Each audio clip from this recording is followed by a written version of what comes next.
channel YouTube Tanya Kak Rani yang membahas soal psikologi, love, life, and beauty, di mana teman-teman bisa bertanya dan Kak Rani siap untuk menjawab. Nah, teman-teman, Kak Rani bakal masih melanjutkan pembahasan di video sebelumnya, yaitu apa itu stres. Ada nggak sih stres yang positif, ada nggak sih stres yang negatif? Kalau udah nyimak video sebelumnya, pasti teman-teman udah lumayan paham nih ya. Jadi stres itu apa sih gitu ya. Jadi stres itu sendiri memang umum banget ya dialami, mulai dari anak-anak yang kecil sampai lansia, teman-teman. Banyak banget tuh klien-klien yang datang ke tempat Kak Rani mulai dari anak kecil udah mengalami stres. Jadi kalau pindah ke sekolah baru, kemudian ditinggal sama orang tuanya, anak-anak juga bisa stres loh teman-teman. Dan bukan berarti stres cuma bisa dialami orang yang dewasa aja ya. Nah, hari ini Kak Rani bakal masih melanjutkan apa sih akibat dari stres itu sendiri untuk psikologis kita dan untuk tubuh dan kesehatan kita. Kemudian hal-hal apa aja sih yang bisa menyebabkan stres? Ini berdasarkan hasil survei dari orang-orang di seluruh dunia. Wah, oke. Tapi sebelumnya subscribe dulu dong channel YouTube Tanya Kak Rani. Ya, oke teman-teman. Jadi hari ini Kak Rani bakal melanjutkan pembahasan masih tentang stres. Tapi teman-teman jangan stres ya. Oke, kita hadapi stres ini dengan cara yang positif. Masih ingat kan ya, ada eustress yaitu stres yang positif dan distress yaitu stres yang negatif.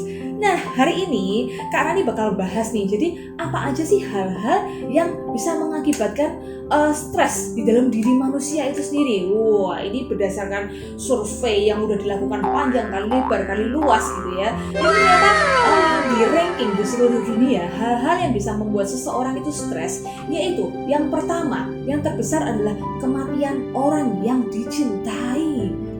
Pasti ya teman-teman, ketika seseorang mengalami kematian pasangan, kematian anaknya, kematian orang tuanya, stresnya tuh ya. Tapi ada juga kita melihat bahwa ada orang yang meskipun stres tapi cepat banget move on. Ada juga orang yang stres tapi bertahun-tahun nggak move on. Itu gimana ya Kak Rani ya? Mungkin nanti Kak Rani harus teliti lebih lanjut apa nih faktornya yang menyebabkan hal itu gitu ya. Oke, jadi kematian orang yang dicintai itu memegang peranan yang terbesar dalam stres orang-orang yang dialami di seluruh dunia, teman-teman. Kemudian yang kedua adalah perceraian. Apalagi sekarang di Indonesia angka perceraian itu semakin tinggi ya teman-teman ya. So, kita harus lebih berhati-hati menyikapi permasalahan ini. Jangan sampai kita menjadi salah satu korbannya dan harus cermat ya memilih pasangan ya teman-teman ya, please ya. Supaya kita bisa mengurangi angka perceraian di Indonesia. Oke. Yang ketiga adalah pindah ke tempat baru. Nah, pindah ke tempat baru ini bisa pindah rumah baru. Seneng sih ya kalau pindah rumah baru ya, sebetulnya ya. Atau pindah pekerjaan baru di kota yang baru, atau pindah ke sekolah yang baru, atau apapun, intinya pindah ke tempat yang baru. Nah, karena nih pindah ke tempat baru kan menyenangkan. Kita bisa eksplor banyak hal, kita bisa lihat tempat-tempat baru dan lain sebagainya. Iya, tapi pada kenyataannya orang-orang pada awalnya akan mengalami stres dulu ketika pindah ke lingkungan atau tempat yang baru. Ya iyalah, teman-temannya baru, makanannya mungkin juga baru. Terus kemudian juga segala sesuatu serba baru. Dan ini bisa membuat seseorang menjadi stres pada awalnya. Kemudian penyebab yang keempat adalah mengalami penyakit atau cedera. Apalagi kalau seorang atlet kemudian mengalami cedera pada kakinya atau pada tangannya atau apapun yang mengganggu aktivitasnya sehari-hari. Pasti stres banget ya teman-teman ya. Apalagi saudara-saudara kita di luar sana yang mungkin mengalami penyakit kanker, penyakit diabetes, penyakit apapun itu pasti menimbulkan stres tersendiri dan ini memegang peranan penting. Salah satu penyebab stres yang peranannya besar banget dalam kehidupan manusia. Kemudian penyebab stres yang kelima adalah kehilangan pekerjaan atau job loss. Jadi job loss ini juga pasti salah satu penyebab stres ya teman-teman, apalagi buat seorang laki-laki yang notabene adalah kepala keluarga di mana mereka tetap harus menghidupi anak dan istri mereka. Pasti stres banget sih ya kalau tiba-tiba dipecat dari pekerjaannya, kehilangan pekerjaan, di PHK atau apapun gitu ya teman-teman ya. Kemudian problem yang lain yang menimbulkan stres adalah problem-problem terkait masalah emosional, misalnya depresi, mengalami kecemasan, tidak percaya diri, atau merasa rendah diri, dan lain sebagainya. Nah, ini juga menimbulkan stres tersendiri, teman-teman. Udah stres, masih ditambah gangguan-gangguan emosional. Stresnya numpuk deh ya, gitu ya. Tapi, ya itu tadi, jadi ketika seseorang mengalami depresi, atau mengalami gangguan mood, atau gangguan kecemasan, pasti ada stres di sana, gitu ya. Karena kondisi yang tidak normal seperti biasanya. Terus kemudian mau nikah, mau nikah kok malah stres gitu. Jadi sebetulnya teman-teman, menikah adalah suatu hal yang positif. Tapi ketika proses menuju mau nikah, misalnya nih persiapan pernikahan, banyak hal yang harus dipikirkan, juga termasuk problem-problem terkait keuangan ya, biaya yang harus dikeluarin ketika mau nikah kan gak sedikit ya teman-teman. Nah, hal-hal ini bisa menimbulkan stres tersendiri buat calon pasangan pengantinnya teman-teman. Jadi mau nikah ini termasuk salah satu hal yang menimbulkan stres, dan ini udah disurvei di seluruh dunia. Ternyata calon-calon pengantin itu pada stres teman-teman. Nah, tapi semoga gak terjadi sama kita ya teman-teman ya. Terus kemudian lanjut masuk sekolah atau masuk kuliah.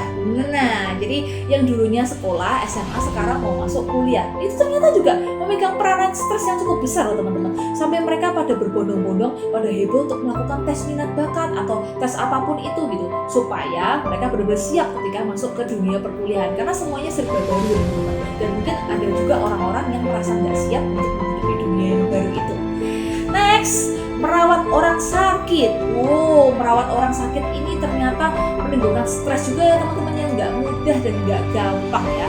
Merawat seseorang yang sedang sakit, kadang-kadang perawatnya sendiri itu juga sampai ikut stres, atau kita sebagai pihak keluarga kadang-kadang kita pun jadi ikut stres teman-teman.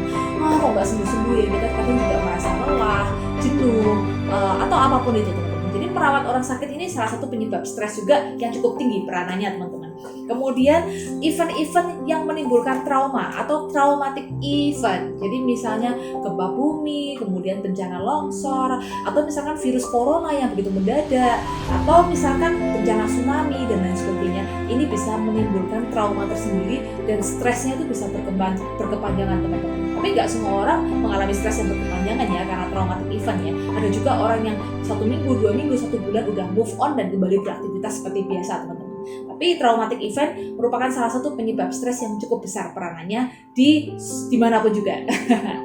Kemudian yang terakhir adalah, nah itu dia yang Kak Rani mau ngomong nih, berkaitan dengan seringkali mendengarkan kabar-kabar atau berita-berita yang tidak mengenakan, atau mendapatkan perlakuan yang tidak mengenakan dari orang-orang di sekitar. Nah, jadi ketika kita sering mendengarkan di TV, di media massa atau dimanapun, misalnya nih, maaf, berita tentang pemerkosaan, berita tentang pencurian, tentang pembunuhan, stresnya kayak gimana ya, Kak Rani ngerasain banget, dan makanya sekarang Kak Rani agak-agak mengurangi dan menghindari nonton TV, kemudian nonton berita yang tapi sifatnya negatif teman-teman, karena secara nggak langsung itu bisa menjadi life stressor buat kita.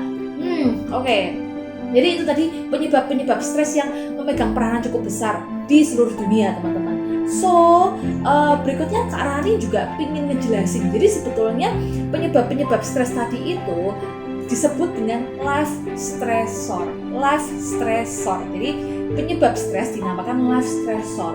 Nah, masalahnya kita kan nggak bisa menghindari life stressor itu ya teman-teman. Terus apa dong yang harus kita lakukan?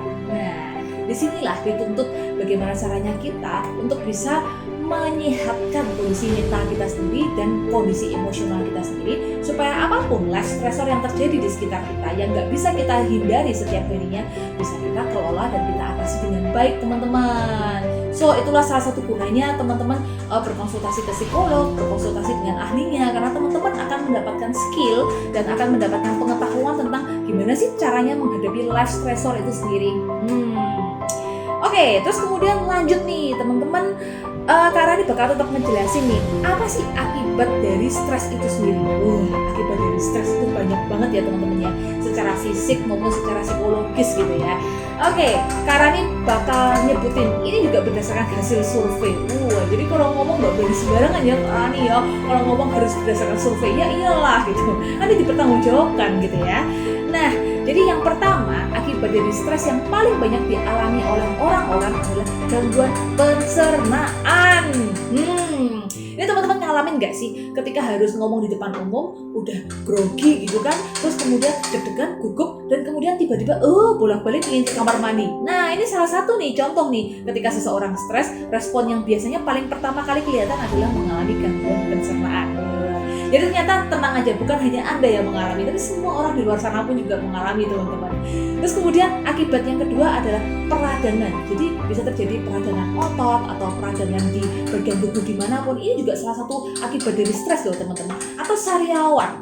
Sariawan juga merupakan salah satu peradangan di rongga mulut kita, terjadi karena akibat stres. Misalkan mau ujian, bebannya kok banyak banget, kemudian sariawan tiba-tiba 3 atau 7 di dalam mulut.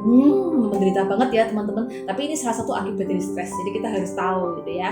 Terus kemudian yang ketiga adalah sistem imun tubuh mengalami gangguan gitu. Pastinya menurun ya, teman-teman ya. Lebih gampang terserang penyakit, lebih gampang batuk, pilek atau apapun. Intinya sistem imun tubuh menjadi terganggu. Nah, ini juga salah satu ciri-ciri ketika kita mengalami sebuah stres gitu ya. Jadi respon tubuh bereaksi mengganggu sistem imun tubuh. Kemudian yang keempat adalah tulang kita menjadi rapuh, teman-teman. Jangan cuma hati kita yang rapuh, ternyata tulangnya juga bisa rapuh, teman-teman. So, kita hati-hati ya menghadapi stres itu sendiri ya, karena tulang kita bisa menjadi rapuh dan ini bisa mengurangi jumlah kalsium yang ada di tulang kita. Jangan sampai mengalami osteoporosis ini ya, teman-teman ya. Terus kemudian kehidupan seksual terganggu. Ini buat yang udah pasangan suami istri nih ya, ketika mengalami stres, misalkan nih di PHK dari pekerjaan, pindah rumah baru, atau punya bayi baru gitu. Punya bayi baru kayak barang aja gitu. Punya bayi baru. Nah, ini juga bisa mengganggu kehidupan seksual suami dan istri. Jadi ketika ada sebuah stresor baru, hati-hati nih kalau kita nggak bisa mengelola, kehidupan seksual akan terkena imbasnya. Kemudian berikutnya adalah terganggu pola tidurnya. Entah itu tidur berlebihan atau malah nggak bisa tidur sama sekali, atau jam tidurnya kacau. Nah, teman-teman harus aware kalau sudah mulai mengalami insomnia, biasanya tidur jam 10, sekarang jam 1, jam 2 masih belum bisa tidur. Hati-hati nih, jangan-jangan Anda sedang mengalami stres. Kemudian yang terakhir adalah mengalami kecemasan. Kecemasan ini kayaknya umum banget dialami oleh semua orang ya, mulai dari anak kecil sampai orang dewasa sekalipun. Kecemasan tuh wajar banget ya. Nah, kecemasan ini bisa jadi salah satu imbas karena kita nggak bisa menghadapi stres yang sedang terjadi nih, teman-teman. So, hati-hati banget ya, stres tuh memang harus kita sikapi dengan cara yang positif dan kita harus pintar-pintar mengelola stres itu sendiri, teman-teman. Tapi ya, pesan positif dari masalah-masalah stres ini ya, teman-teman ya, stres itu nggak bisa kita hindari. Jadi stres itu pasti akan selalu ada di dalam kehidupan kita, teman-teman. Bayangin aja kalau seorang Thomas Alva Edison nggak mengalami stres, mungkin hari ini kita belum bisa menikmati lampu. Dunia masih gelap gitu ya. Jadi seorang Thomas Alva Edison harus mengalami stres, tapi stresnya ditanggapi dengan cara yang positif, yaitu terus melakukan penelitian dan riset. Gosipnya sih sampai 999 kali, sampai gagal, sampai rumahnya meledak dan lain sebagainya. Tapi Thomas Alva Edison nggak menyerah, teman-teman. Nah, itu dia salah satu solusi untuk menghadapi stres yang positif. Tapi saya nggak berharap teman-teman untuk melakukan eksperimen 999 kali ya. Tapi at least apapun itu kondisinya, kita hadapi dengan cara yang positif supaya level kehidupan kita meningkat dan kita jadi pribadi yang lebih baik lagi, teman-teman. So, itu dia penjelasan Kak Rani hari ini tentang apa aja penyebab stres dan apa aja akibat stres. Semoga bermanfaat ya buat teman-teman ya. Dan buat Anda yang masih penasaran, langsung komen aja di bawah ini. Tapi harus like dulu ya videonya Kak Rani dan kemudian subscribe. Dan teman-teman bisa komen pertanyaan-pertanyaan dari teman-teman akan Kak Rani jawab di edisi berikutnya.